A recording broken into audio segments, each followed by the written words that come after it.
Assalamualaikum dan selamat sejahtera. Saya Muhammad Amir Khan bin Khairul Idram. Nombor menteri saya adalah BG2316064. Hari ini saya akan menceritakan tentang pengenalan tentang gerakan feminisme di Malaysia. Sejak zaman berzaman, wanita merupakan komponen terpenting dalam kehidupan sebuah negara kerana mereka merupakan institusi utama yang melahirkan generasi yang akan datang. Jumlah pendidikan yang diterima oleh seorang anak daripada ibunya menentukan nasib sebuah negara dan bilangan masyarakat. Faktor utama yang mempengaruhi kehidupan lelaki dan belia ialah wanita. Di samping itu, Islam tidak pernah memperkecilkan kepentingan wanita dan kedudukan mereka yang tinggi dan murni dan dari segi hak. Dari kacamata yang lain, Islam telah memperbaiki kedudukan wanita dan memberikan mereka hak dan kewajipan yang sama seperti lelaki. Bagi lelaki, mereka adalah saudara dan kawan. Al-Quran sebenarnya menyatakan bahawa lelaki yang beriman dan wanita yang beriman hendaklah saling bergantung dan saling menyokong antara satu sama lain. Selanjutnya, Allah SWT menciptakan lelaki dan wanita dengan peranan dan kewajipan dan tanggungjawab yang berbeza. Apabila mempertimbangkan sudut kejadian fizikal dan psikologi di antara mereka, adalah mungkin untuk menilai perbezaan fungsi dan tanggungjawab ini. Walau bagaimanapun, terdapat gerakan asing yang bertujuan untuk memisahkan wanita daripada sifat sebenar mereka dan menggalakkan gaya hidup yang tidak terikat dengan agama dengan tradisi timur. Pada mulanya, gerakan ini bermula di barat akibat tekanan sosial dan politik daripada masyarakat dan akhirnya ia masuk ke dunia Islam melalui penjajahan, tindakan perganas dan sistem pendidikan. Oleh demikian, muslimah yang lemah akibat pegangan agama telah berjaya dipengaruhi oleh gerakan yang memakai panci kebebasan dan keselamatan gender atau jantina. Sekian, terima kasih. Hai, nama saya Angeline JC. Nombor matrik saya adalah BG22110061 dan hari ini saya akan membentangkan tentang impak kepada individu. Salah satu kesan negatif gerakan feminisme ialah sesetengah individu akan bertindak secara berlebihan ataupun overacting. Umum mengetahui bahawa setiap individu yang ada di Malaysia mempunyai hak asasi masing-masing tidak mengira agama, bangsa dan jantina. Ini bermakna setiap individu dijaga dan dipelihara di sisi undang-undang secara adil dan saksama. Meskipun gerakan feminisme membawa impak positif dalam beberapa hal seperti menegakkan keadilan untuk wanita, tetapi gerakan yang diadakan secara berlebihan boleh membawa kepada perselisihan kaum, menimbulkan peperangan antara jantina dan juga mampu menimbulkan masyarakat yang tidak bertolak ansur. Selanjutnya, kesan positif yang lain adalah dapat membantu wanita mengakses pendidikan yang sama dengan lelaki. Hal ini berlaku kerana kesaksamaan jantina memastikan bahawa wanita memiliki hak yang sama dengan lelaki untuk mendapatkan pendidikan yang berkualiti. Seterusnya, peluang pekerjaan atau kerjaya yang adil juga termasuk dalam kesan positif gerakan feminisme di Malaysia. Hal ini kerana memperjuangkan kesaksamaan jantina memastikan bahawa perempuan memiliki hak yang sama dengan lelaki dalam hal pekerjaan, promosi dan kompensasi. Seterusnya, gerakan feminisme telah membantu dalam meningkatkan kelayakan dan kepakaran wanita dalam pelbagai sektor yang telah menyumbang kepada pertumbuhan ekonomi dan pembangunan sosial. Seterusnya, kesan positif yang lain disebabkan gerakan feminisme di Malaysia dapat meningkatkan pemberdayaan individu.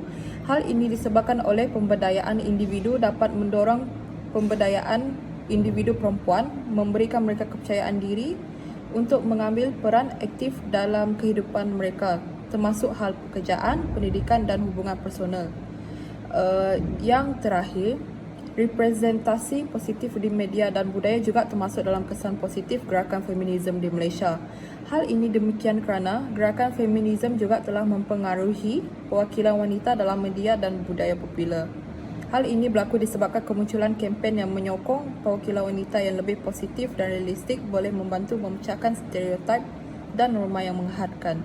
Sekian sahaja, terima kasih. Kesan gerakan feminisme telah membawa banyak kesan positif. Yang pertama ialah dapat mengakses pendidikan. Hal ini kerana melalui mengakses pendidikan yang setaraf dengan lelaki, wanita dapat mengambil peluang untuk mengembangkan keterampilan dan pengetahuan yang diperlukan untuk mencapai potensi penuh mereka.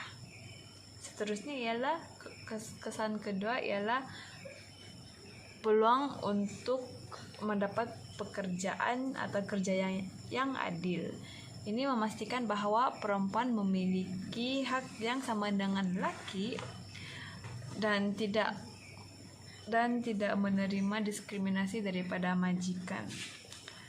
Yang sebagai contoh, majikan menganggap pergerakan wanita itu ialah terhad, komitmen keluarga dan lain-lain yang dapat menjejaskan prestasi kerja pada yang masa akan datang.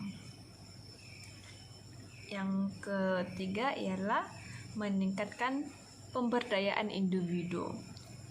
Melalui kesan gerakan feminisme mendorong pemberdayaan individu perempuan, memberikan mereka untuk mendapat kepercayaan diri yang tinggi untuk mengambil peran aktif dalam kehidupan mereka, termasuk dalam hal pekerjaan, pendidikan, dan hubungan personal. Ini juga dapat meningkatkan pengetahuan dan keterampilan perempuan dan memberikan fondasi yang lebih kuat untuk pemberdayaan diri. Dan keempat, kesan pergerakan feminisme di Indonesia dapat representasi positif di media dan budaya. Kemunculan kampanye yang menyokong perwakilan wanita yang lebih positif dan realistik boleh membantu memecahkan stereotip dan norma yang mengehadkan. Seterusnya, kesan negatif gerakan feminisme kepada penyerahan harta pusaka, iaitu memperoleh persamaan hak dalam pembahagian harta pusaka. Gerakan ini menuntut persamaan mewarisi harta antara lelaki dan perempuan. Jika selama ini, harta pusaka lelaki adalah 2 bahagian berbanding 1 bahagian sahaja harta pusaka perempuan, maka menuntut gerakan feminisme ini merupakan suatu ketidakadilan. Maka, mereka menuntut persamaan hak di antara lelaki dan perempuan dalam pembahagian pusaka dengan masing-masing memperolehi 1 bahagian. Demikian juga dengan perkahwinan Muslim. Sepatutnya akad nikah dilakukan oleh wali pengantin perempuan kepada pengantin lelaki, bukan kepada pengantin perempuan. Saksi perkahwinan juga yang disyaratkan lelaki dari 2 keluarga diubah menjadi saksi perempuan. Tanpa disedari, gerakan persamaan gender telah merubah hukum-hukum fiqh yang telah ditetapkan oleh nas agama. Dengan kata lain, jika hukum persamaan gender ini berlaku secara menyeluruh, maka semua hukum fiqh akan diubah kerana dalam ajaran Islam banyak syarat yang hanya dapat dilakukan oleh lelaki sahaja, seperti syarat perwalian, syarat menjadi imam solat Jumaat dan sebagainya. Hai, nama saya Adli Syarin bin Abdul Syafiq Gitu. Nombor matrik saya BG 23110195. Dari perspektif yang berbeza, terdapat beberapa kesan negatif yang berlaku disebabkan oleh gerakan feminisme di Malaysia. Antaranya termasuklah kesan terhadap budaya dan tradisi. Masyarakat yang berpecah belah membawa kepada kesan buruk kepada masyarakat secara keseluruhannya. Terdapat perpecahan dalam masyarakat akibat gerakan ini, terutamanya di kalangan mereka yang berpegang teguh kepada kepercayaan tradisional yang ketat. Aspek tertentu dalam gerakan feminisme boleh bertentangan dengan norma budaya yang tertanam dalam masyarakat, terutamanya apabila ia berkaitan dengan peranan jantina dalam rumah, dalam perkahwinan dan dalam agama. Ini boleh menyebabkan konflik antara para penyokong gerakan feminisme dan pengkritik yang percaya ia bertentangan dengan norma budaya mereka. Tambahan pula, pengaruh yang memudaratkan budaya dalam perubahan transformasi sosial adalah mungkin untuk melihat perubahan yang dianjurkan oleh gerakan feminisme dalam masyarakat Malaysia sebagai bahaya kepada tatanan sosial yang telah lama wujud. Peranan jantina dalam perhubungan keluarga yang berubah-ubah boleh membawa kepada rasa tidak senang dan rasa tidak selesa. Dalam perkahwinan, isu kehancuran rumah tangga akan muncul apabila wanita menyertai lelaki. Hal ini disebabkan oleh wanita akan sewenang-wenangnya terhadap lelaki yang merupakan imam ataupun pemimpin dalam rumah. Sedangkan kedudukan wanita dalam Islam merupakan makmum bagi seorang lelaki. Misalnya, perempuan mengatur semua hal yang berkaitan dalam rumah tangganya. Bahkan semua aturan yang berlaku di dalam rumah tangga pun semua dikendalikan oleh pihak perempuan. Maka lelaki yang merupakan pemimpin bagi rumah tangganya pun menjadi semakin terpuruk dan menjadi lemah. Di dalam pandangan Islam, lelaki memiliki kedudukan yang lebih tinggi, iaitu mereka memiliki kewajiban untuk memimpin dalam rumah tangganya. Hal seperti inilah yang sangat bertentangan dengan kudrat yang telah diberikan Allah SWT kepada umatnya. Jika fahaman feminisme semakin kuat dilakukan, maka perkara ini akan melemahkan kehormatan dan merendahkan martabat lelaki di hadapan kaum wanita. Kesan negatif yang boleh terjadi jika gerakan feminisme ini dilakukan ialah munculnya hubungan sejenis dalam masyarakat. Hal ini berlaku disebabkan oleh gerakan ini menyokong lesbian, gay, bisexual and transgender, iaitu LGBT. Golongan gerakan feminisme ini amat menyokong golongan LGBT yang mereka katakan sebagai satu perjuangan dalam menegakkan hak asasi manusia. Seperti yang kita sedia maklum, kenyataan Musdah Mulia, seorang tokoh gerakan feminisme dan liberal berasal Indonesia, yang mengatakan bahawa perbuatan seks sumbang secara sejenis tidak haram jika dilakukan dengan penuh etika dan tanggungjawab.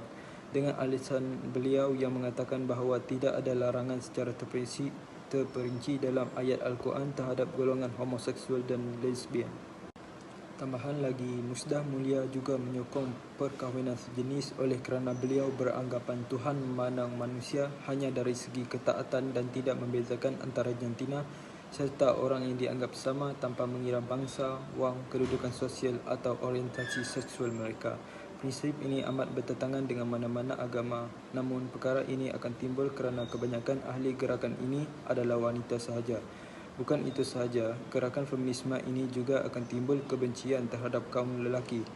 Tamsilannya, kisah kaum Nabi Lut, iaitu kaum Sodom yang suka terhadap sesama jenis, menyebabkan hampir semua umatnya ditimpa azab gempa bumi dahsyat disertai angin dan hujan batu yang menghancurkan kota Sodom beserta seluruh penghuninya.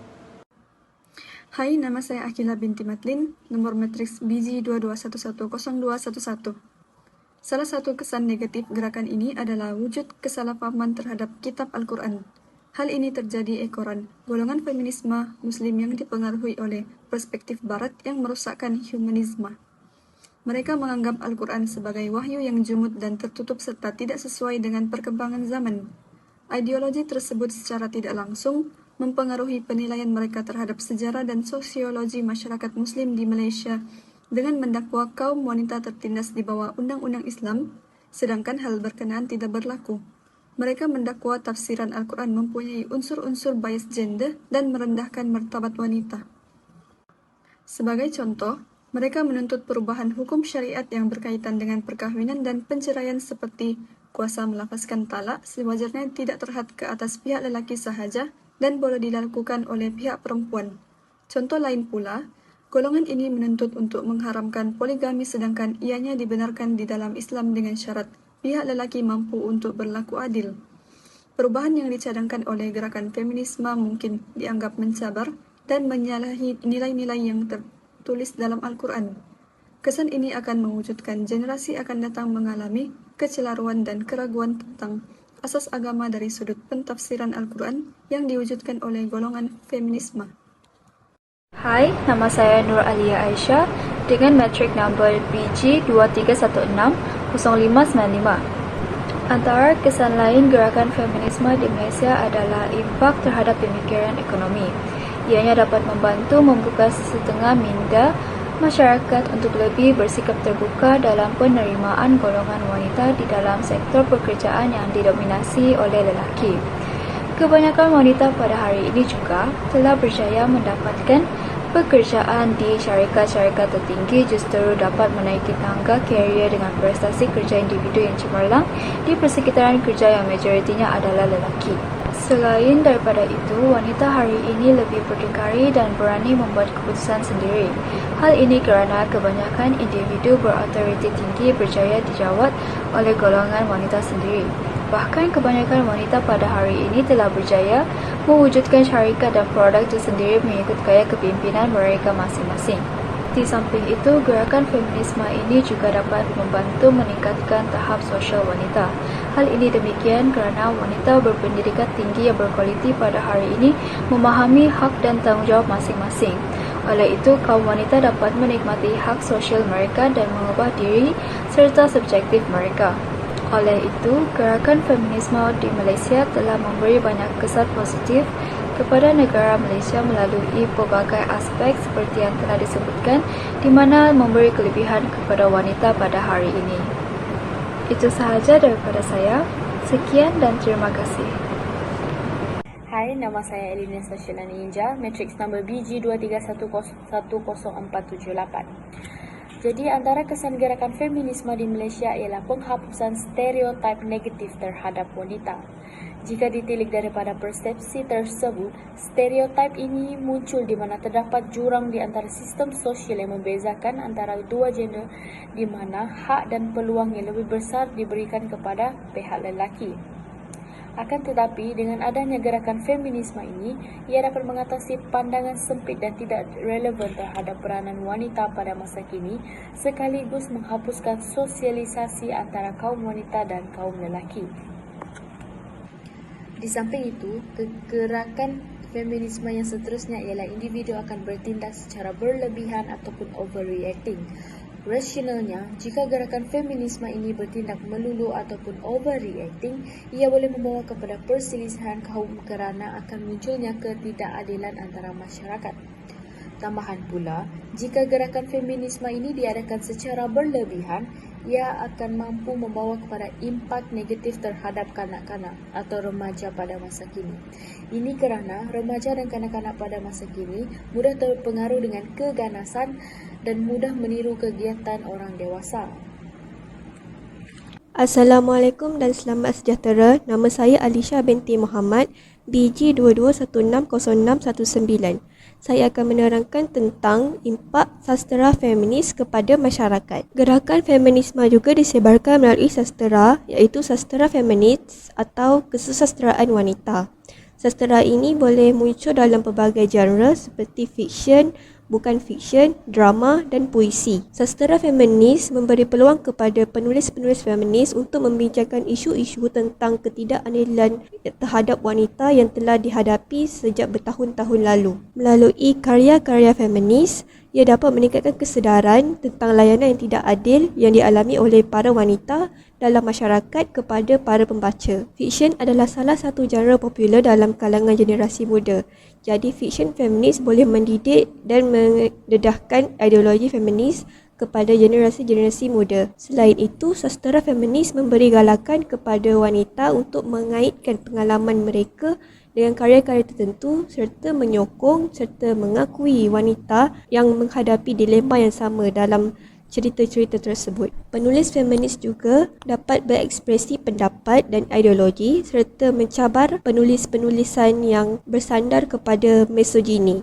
Hal ini kerana adalah penting untuk kita membongkar ideologi-ideologi membahaya ini seperti misogini kerana ia boleh indoktrinasi minda generasi muda. Tambahan pula, dengan mempromosikan falsafah dan ideologi feminisme, kita boleh membantu menguraikan norma-norma yang menindas wanita dalam masyarakat moden dan tradisional. Untuk memberikan ilustrasi yang lebih luas, kita boleh mengambil salah satu karya tempatan iaitu Malaysia yang ditulis oleh Obasiah Haji Osman, iaitu watak Malaysia dipaksa berkahwin dengan lelaki yang tidak disetujui olehnya, iaitu lelaki itu dipilih oleh bapanya sendiri tapi dia tidak bersetuju. Monolog Malaysia yang jelas sekali bersandar kepada perasaannya dan sentimennya terhadap perkahwinan atur paksa ini menggesa pembaca untuk bersimpati dengan perasaan Malaysia dan meratifikasikan kemarahan dan kekecewaan seseorang wanita yang dipaksa berkahwin tanpa persetujuannya sendiri. Ia juga menyuarakan kesan-kesan negatif terhadap mental dan emosi seseorang wanita yang mengalami pengalaman seperti Malaysia. Provokasi yang mendorong pemikiran kritikal seperti ini menimbulkan persoalan kepada wanita terhadap hak mereka dan menyokong serta mengakui wanita yang menghadapi dilema yang sama. Assalamualaikum dan salam sejahtera. Saya Adrani Faraliana akan membentangkan bahagian kesimpulan. Kebangkitan gerakan feminisme di Malaysia telah membawa kesan atau pengaruh sama ada pengaruh positif atau negatif. Feminisme di Malaysia berkembang bagi mendapatkan hak-hak yang didapati oleh kaum lelaki, seperti kelayakan lelaki dalam masyarakat. Setiap gelombang feminisme mempunyai target yang tersendiri.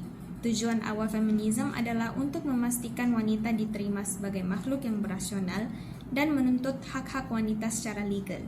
Oleh itu, kita perlulah meningkatkan kesedaran diri terhadap isu ini agar kebangkitan gerakan ini tidak memudaratkan kesejahteraan dan keamanan masyarakat dan negara. Sekian, itu sahaja dari saya.